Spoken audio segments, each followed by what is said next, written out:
big problem with massage for back pain is that the most important muscles sit deep around the spine where therapists can't get to. So they're left untreated, and because they're left untreated, you likely won't get better, or any relief will only be short-lived. Now the good news is that therapeutic vibrations from a proper vibration massager will easily get to these muscles, and it's something you can do yourself. So in this video I'll show you how that's done.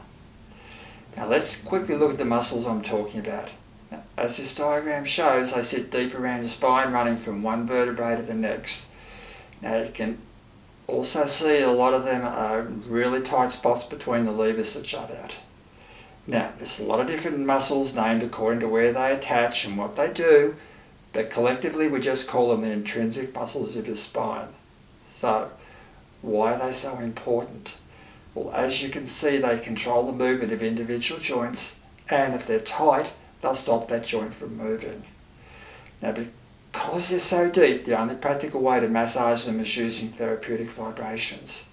Now you could technically get to them with needles, but there's a lot of bony bits in the road and way too many important things around the spine that you could accidentally damage.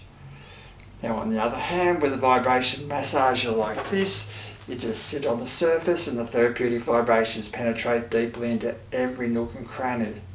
Now they're also very safe. Now with that, let's do a practical demonstration. Now I'll first show how a professional such as myself would do it on a patient, then how you can do it yourself.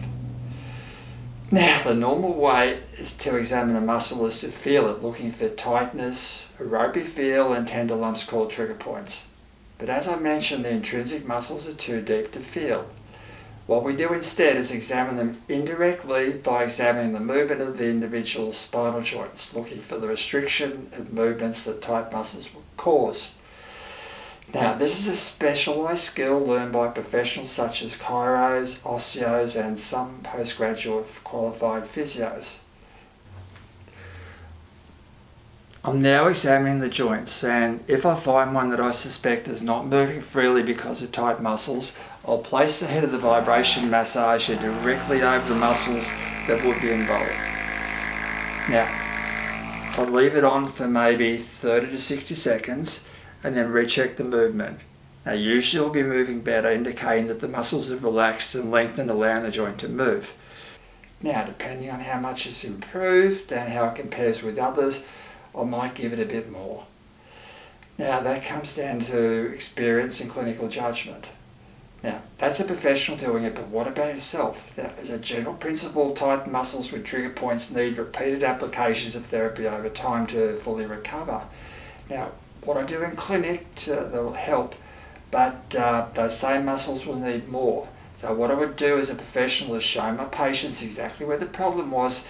Then using a proper professional strength vibration massager, he or she could give that spot a regular 30-second application.